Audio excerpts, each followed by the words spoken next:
Hey guys, John from Jiggsillustrations. So today is a different vlog. Today is me featuring me. A nice cup of tea. Yeah, I'm drinking tea. So welcome back to the channel, guys. This is John from Jiggsillustrations. So today I'm doing a different vlog. This is more of a personal vlog. It has nothing to do with music, it has nothing to do with products. It's a sit down talk between me and my daughter. And you're gonna hear some stuff that, well, some people that already know me won't know of some of these stories that I'm gonna mention inside the vlog. So it's a sit down talk. It's very natural, not much editing that I did with this video this time around. Because I want you guys to realize how real this is. This is not my, the videos that I have before. It's all cuts and edits that I do, but this one, I really hold off of that stuff. You guys gotta see it, as a real reaction and, real life talk. So it's gonna be long. Hope you guys enjoy it, or hope you guys watch it long enough to enjoy it. Keep watching Jiggsillustrations, and it's coming up right now. Talk to you soon. Check it out.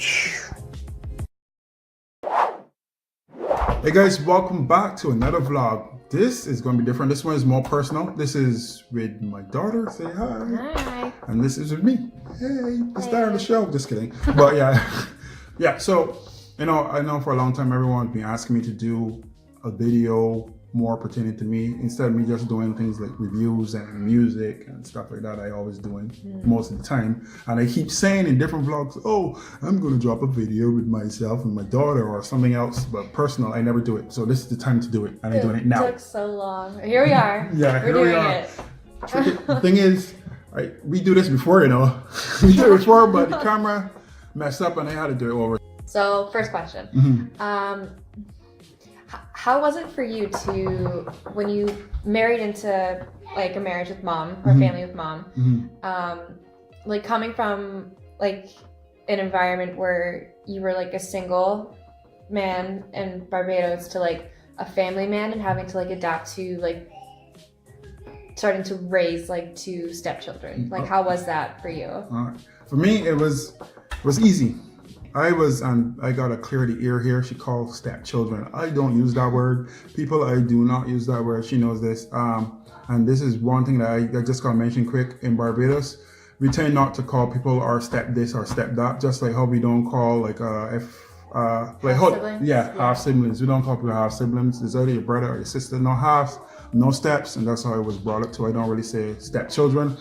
I have 5, which is you and your sister, which is 2, and 3 little boys, and they're all mine. So that's how I see it. No steps here. But as I was saying, the question that you asked, it was pretty easy, being that, I shouldn't say easy. I was able to handle it better because I also had a stepfather. Yeah. Yeah. So I already know what to kind of expect from a kid's perspective of seeing someone coming into the family and stuff like that. Yeah. So I already know the things that I should and should not do while I'm being in your life. So it wasn't that much. It wasn't hard. It was just that you don't overstep your boundaries. Yeah. Were you nervous though to like take on the thing is, I was in past relationships too. Don't make it sound like as a player, but I was in past. It was only one. I was in a past relationship where the person had 2 girls too, and I came up. You can hear my dog mourning in the background. Yeah, she wants attention right now. You want attention? Yeah, but yeah. I was in a past relationship where the person had 2 daughters, and I probably, from small help raised them, and being that I already had the experience of having 2 kids that are mine and raised them like if they were mine, it wasn't something that I would feel that I thought that would have been a hard thing to do because of the prior to the experience of already being in a past relationship, having dealt with someone that had 2 kids already, and by chance 2 girls already too, that it wasn't difficult. And it wasn't like nervous or anything like that because I already been there, done that. I mean, you guys are completely different from the other 2 kids, but the experience of being in a relationship with kids that aren't yours, I already had, so it wasn't hard at all. Yeah. And you have like a godchild, I think. Yeah. But Not I don't had. know. No, not had. But I have. Sorry. Okay. Yeah. So next question then. Yeah. I know me and Cameron were older Mm-hmm. when you first came into our lives, Mm-hmm. and that the boys were still kind of small. Mm-hmm. But have you noticed like a difference the way that, like how me and Cameron kind of grew up, or how it was to parent us compared to parenting like the boys? Yeah, there's obviously. I mean, I know there's a huge age difference, but like if you could tell like personality or like attitude or because each child is different. Everyone got a different personality, so of course, it was different. Raising you guys, it was more. I had to be a little bit more careful, to be honest. Being that in my mind, I still knew that I am not your actual dad, so it's mostly not trying to be more of an authority figure. I try to let, if there was a situation, I'll let mom deal with it, but I'll still be there and present. So if if it was punishments, I'll be there, and she will say, well, this is John is, here, and you guys got to listen to him, and that sort. Instead of me just going right in and trying to put on my hand and stuff like that, which I always say is a mistake, because that happened with my stepfather too, and I became rebellious. So that's the whole idea of me not trying to overstep, because I know how it is to be a kid when the person isn't your actual biological parent. Yeah. And how you would feel, because you would think that the person is like, you're not my father. You can tell me what to do. So get that resentment. Yeah. So I already had that instinct. So no, I make sure mom was the more authority figure, and I make sure that if anything, I want you guys to, if you adapt, or if you gain feelings. That's not really the word gain feelings. Once you guys realize that I am who I am, and not that I just come here for a moment and then disappear. Yeah, like we built like a relationship with you. Like we learned to trust you, and like we saw like how you were like with mom and how you were with us. So like that like slowly like helped. Yeah, that slowly helped, and I think I told you this before. I rather that you guys call me your dad by your own before me, because then I would know it's real. This is real feelings. And I never once told them to call me dad or father. I rather to call me John. I wanted to feel as comfortable as possible. And when they're ready, I never tell them when they're ready, call me dad. But I in my mind, I was saying, when they're ready, when they're ready and they call you dad, you would know that this is real. And I never ever once try to present myself as, I'm your dad, you gotta listen to me, and I tell you what to do, blah blah blah. No, because the other day, like a month or so, I asked you like if it was weird. Yeah, nah, it wasn't weird. I can tell you from my point of view, when I was a kid, it was kind of weird calling my stepfather dad. Well, yeah. Yeah, and I was like, not that he told me to do that. I think it was more attention, trying to get attention. So that's why it was like that. I got pause it.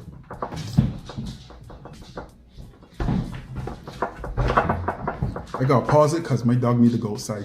Be right back.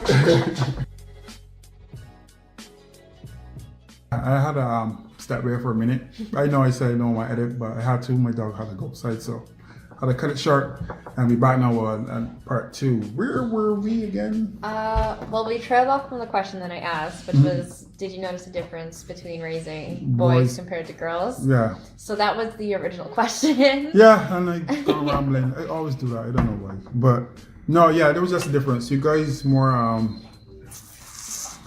the boys were a little bit more easier for the fact they are by rights. I don't have to take my time. They know that, this is dad.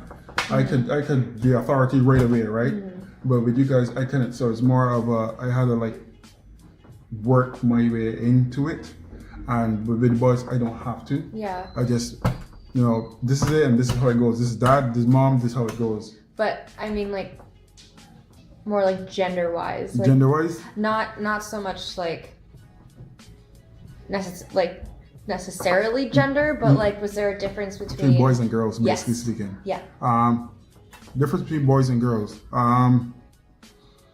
Really trying to think back if it was a difference really between you guys as girls and then boys. Boys are more rambunctious, of course. These girls weren't. They're more laid back. The boys more everywhere, like all over the place, loud, playing, jumping here, there, climbing stuff. Yeah, boys, you guys didn't do all that stuff. The boys definitely was. But one thing I would give my boys credit for, they're very neat and very, very tidy. I mean, that's the way how as parents, you gotta groom your kids to be neat and tidy. And the boys aren't like, yeah, they're not like strict tidy, but they're good enough for being a 9-year-old and a 6-year-old and a 4-year-old. Yeah, they're pretty tidy. As for your sister, that's a whole nother ballgame. She was very untidy, you know. As a kid, that girl was so untidy. Holy crap! You, on the other hand, was more organized. There wasn't so much pressure with you trying to get you to do stuff, as in tidy up and stuff. But your sister, well, like I took on like mom's OCD, like cleaning, and like it just totally skipped Cameron. Yeah, Cameron just. Yeah, she is not. Or she was not. She was not organized. Holy crap! Yeah, she was. But she was She's better now. She's better now. Yeah, yes. She's better now. But she was a handful even growing up too. So yeah, I had my turns, but yeah, we ain't getting into that part. But yeah, she was a handful. But for the boys though, just the rambunctious behavior and typical boys, things that you expect boys to be like or do. Yeah, so that's the only difference. I can't really say anything much different between you and you guys and the boys. Yeah. Okay. Yeah. Okay. So, next question. What for you when you first moved here? Like, what was the biggest lifestyle change that like you had to adapt to when when you first moved here? All right, the biggest lifestyle change. To be honest, the biggest lifestyle change is seeing the way how people communication. I would gotta say communication, because the most honest thing about being in Barbados, when you see people on the street, you say hi, morning. I mean, it's general manners to say good evening, good night, whatever. Meet and greet, even coming at someone's house, everything is it's more meet and greet. Like one of the biggest things that I realize is when you're like for instance, when I'm in a store.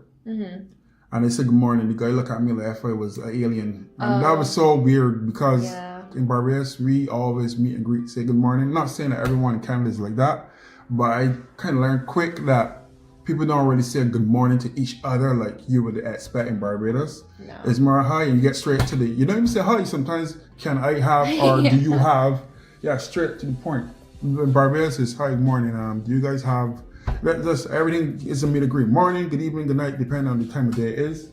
That was more of something I had to adapt to really quick, because they don't like looking like an idiot. You know, you're talking to people, like you're walking on the street and you walk past somebody. Not that everyone is walk past each other in Barbados and say hi. That it doesn't work like that. But I mean, people don't really make eye contact at all, and it's more the greeting thing. It was kind of odd. Well, I know for us, like, if you're walking down the street and, like, you see someone and, like, they see you, it's more of, like, a head nod. It's, like, I acknowledge you, like, I see you. Yeah. But, like, usually when, like, you have that person that's, like, oh, hi, like, good morning. Usually when you walk away, that, like, the other person is, like, what is wrong with, like, that person? Like, you don't do that. Yeah, it's just how it is. Just, like, another thing that different too. It's always a head nod. Yeah, always a head nod. That's all it is. Or like a very awkward like hi wave. Yeah. If you have to, but it's mostly just like a look. Like, yeah, I see you. Yeah. I see you. You know, this story actually ties into the part where when it came here, of course I expect different people of race to be in Canada. But as a guy coming from an island predominantly black, I mean, they do have white people in Barbados. They do have white Barbadians. Because I have told this to someone before, and they was like, "What?" I was like, "Yeah, like, come on now. Yes, we do have white Barbadians. You think?" But yeah, when it was the city that I am in right now, the thing is, of course, the majority is Caucasian, and blacks are the minority, to believe it or not. So you still get a little shell shock, because the way whole media and everything portrays a black person. And this is when I had dreadlocks. Put a picture right here. Yeah, that's me. Yeah, dreadlocks. Yeah. But yeah, when I had dreadlocks, that's another thing that stand in my mind. I had dreadlocks, so I don't want people to think that, start judging me because they see dreadlocks. Stereotype. Yeah, stereotype dread. You know, we stereotype with dreadlocks. Yeah. Yeah, they're selling drugs or he's a bad man of some type. And the notorious, hi, are you from Jamaica? No, I'm not. But yeah, we get into that another time. But yeah, the people always stereotype behind dreadlocks. I was more worried about people judging me before they get to know me. So that was another thing that I had to, I hope people that see me for me. But the adapting part, yeah, the differences is the same thing we talk about. And one, open the door, walking in, people just walk into your house and that's it. Walk in your house with shoes on. Yes! People walking in the house with shoes on. Do not do that in Barbados. Anybody go, yeah, don't do that. But how are you supposed to walk in the house? So You take your shoes off at the door. what? Yes, you see how shocked she is? Yeah. No. Yeah. I mean, but there's doormats. Yeah. Yeah, we have doormats too. But no, this is how. So when you go to leave, do you put your shoes on or do you put your shoes on outside? No, you put your shoes on. I mean, when you leave, when I say leave the shoes at the door, I don't mean leave them outside the door. No, I know, but if you don't walk in the house with shoes on, Yeah. that's. We in Barbados is termed that as, believe it or not, dirty, which is true. Think about it. People walk all over the, outside in grass. You might walk in dog mess. You could walk in anything in dirt. And then you can come and bring and walk all over a house. Well, I mean, you don't walk through a person's house with your shoes on, but when you get in the door, you take them off. Yeah. You don't take them off outside. That's why I just tell you, we don't take them off outside, we take them off inside. Oh. So when I say at the door, I don't mean literally at the door on the outside. See, I thought you meant when they open the door, you take your shoes off and then you step in. No. And I'm like, well, you're just stepping on the ground and stepping inside the house. No, it wouldn't make a difference. That's my bad. When I say at the door, I don't mean literally when you reach the door outside and you take your shoes off. I mean that when you get inside, you be having a conversation, you be gradually taking off your shoes. Yeah. At the door. Yeah. But I mean, here we know, even family. All right, you find the walking about in the house with shoes on is mostly family members. Yeah. Walk all over. But even if you're family, not even if you live there in at the same household, we do not walk with shoes on inside the house. That's a no. You take your shoes off and you walk around. You don't walk around the house with shoes on. Never did. Never would happen. What? So when you first came here and you were shell shocked about how many white people there was in the city, compared to how many blacks. How did you feel when you first saw I was so your first black buddy? Oh yeah. My first. The thing is, this is a person that I didn't even know. I just I went for a whole week without seeing another black person, and eventually one saw me walking down the street, and he give that head nod hey, and we get that head nod good to see you. Finally, a smile on your face. Finally, I noticed this about black people in Canada. Well, in this city, I can't say Canada because I can only talk from my own experience. But what I noticed is that no matter where you are, no matter when you see a black person coming towards you, in 95% of the times, the person will acknowledge you and give you that head nod. Yeah, what's up, brother? That's our what's up, brother? That's our, and then move on.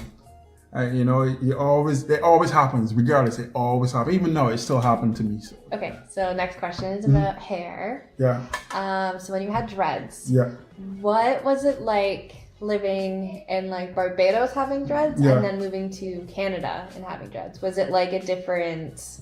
You mean how people would see me? Yeah, was it a different reaction coming here? Mm-hmm. Oh, not a different reaction, but did people react differently to you here than opposed to in Barbados? Yeah, I know. I worded that really weird. I'm sorry. No. I actually here trying to really think about if people, because there's reactions that I got here that I got also in Barbados too. Mm-hmm. But I think people reacted a little bit more here than in Barbados. So, example, what I'm thinking about, when people see my hair now, when I had dreads, my hair was really long. I always was one of those neat freaks when it comes to dreads. My dreads had to be a particular way, have to be very neat. I didn't have bongos. I had actually those people will call it hairdresser locks, where they're always neat and stuff, but I did my own dreads myself, especially when they get to a certain length. Well, and mom did them too, right? Yeah, mom did them too, interlock and stuff. I did interlock probably like once every year. And I didn't keep it doing that too long. I used to do a palm roll twist thing that I used to do with my hair. I always want my hair to be neat, no loose hairs anywhere. And people here, especially if you go or stuff, people like, even at work, people make fun of me at work because they're literally see customers walking to me. Oh my God, I love your hair. My hair, I love your hair. I get off so many. Every day I can tell you at least 2 or 3 people, women, will tell me that they love my hair here in Canada. In Barbados, they had, of course, you got more people with dreadlocks and stuff. And people will say, yeah, you got some nice, healthy looking dreadlocks. But I think here people make a more big point to say how lovely they look. In terms of working, you asked for a big difference. This is a big difference. I know we on this subject kind of long, but this is one that I have to point out. Working with dreads in Barbados versus working in Canada with dreads. And I can't say just Canada, I gotta say Ontario, because every city might be different. But when I worked in Barbados, people with dreadlocks, I talk about back then, now things kind of changed, people are more accepting, but there's a lot of workplaces that would not hire someone with dreadlocks. In Barbados? In Barbados, yeah. I know it sounds like a shocker. Everyone would like, what? In Barbados? Yes. Is that like in all type of places, or is that more like sophisticated? Like, because I know you worked at a hotel. Yeah. So is it more like that kind of? Even hotels. Or no. Sorry, I mean. I know what you mean. Yeah. You talk about like when it comes to like banks, where you gotta wear a shirt and tie and all that stuff, like. Yeah. I guess is it more in like the formal type of places where like they wouldn't hire, or is it like generally any store you would not see a person with? Not any store. I think it's all up to management too. Yeah. It's all up to management and people, the way how people think. It's all up to management and the person that owns the business. Mm-hmm. But most businesses don't really hire like businesses like banks. Mm-hmm. You don't really see people. I can't remember seeing somebody with dreadlocks as a male in a bank. Sometimes even women would have a hard time finding a job with dreadlocks. So yeah, it sounds so silly that in Ontario, where the city that I work, is more accepting than my actual birthplace back then. You will have a harder time getting a job with dreadlocks. Even no matter how neat it was, you always get people it's perceived in a bad way. It's so bad. I mean, now I think there's a lot of people that get hired with dreads no matter where they work. But around that time that I had starting dreads and stuff like that, it was harder. I even had the place that I work at. I cannot call the name, and I will not call the name, but there was a time when certain people of management was plotting to get rid of me because I had dreads. A lot of people didn't know I knew this, but I knew this because someone told me what was going on. They had a few people of management status that try to find a way out to get rid of me because I had dreadlocks. Right. And they didn't like it. No matter how neat my hair was, they had an internal issue with me having dreads. The sad part for them is that what they didn't realize is that the CEO at the time of the bank, not bank, it was a bank. The CEO, that's because we were talking about banks earlier. The CEO of the organization that I work for, the CEO of the organization that I work for he had no problem letting me work with, because this is when my mom already had dreads and hers was pretty long and I wanted dreads too. And I asked him and you can believe how I asked somebody to grow dreads in Barbados, but yeah, I asked him, would he have an issue with me growing dreadlocks? He said, no, why? This is Barbados, man. It was an Italian guy too. He's like, this is Barbados. Why would I have an issue? That's your ethnicity. Why would I have an issue with you growing dreadlocks? And I was so happy he said that. No, he said, no, you don't have an issue. Grow here. All you do he told me, I tried to remember, he cracked the joke and told me don't do something or the other with them. But he told me, oh, you got just keep them as neat as possible. I'll be fine, man. Just don't let them drop in people's food and all that crap, but I'll be fine. But I had individuals that under him that was trying to get managers to more say, yeah, they have a problem with my hair, because they were asking certain managers if they got issue with me working with dreads, and none of the managers said, all the managers said, no, they don't have an issue. And that person was trying to get rid of me because I had dreads. I know that person. I know who it was too, but I don't want to put the company on the radar. I mean, that was back then. Things different now. Yeah. But the job that I had was a very high level job. And the thing is that when I was permitted to grow dreads and stuff, and I was like one of the first people to have dreadlocks as you will look as line staff. That wasn't management, because a lot of people, as I said, dreads were said unless you're working on the beach itself, that's when people will accept dread. But if you're working in where I was working in a hotel, that wasn't a thing to be accepted. So yeah, that was one of the weirdest things that happened. And yes, it is true, people are or has some sort of prejudice to people with dreadlocks in Barbados. It might be little to nothing now, but back then it was. And but here, compared to here in Canada, people that I work for, no one had, even after they had an issue, I couldn't even pick it up. Everyone would say, you here, look, got some nice looking dreads. No one judged me. And if they did it very secretly and very quiet, because I never picked it up. It's almost weird now, trying to picture you with dreads now. With dreads, yeah. I don't regret it. Stay tuned for Take 3, the N-word encounter. Where? Who said it? Was it in Barbados? Was it in Canada? Join us next time for Jiggsillustrations. Stay tuned.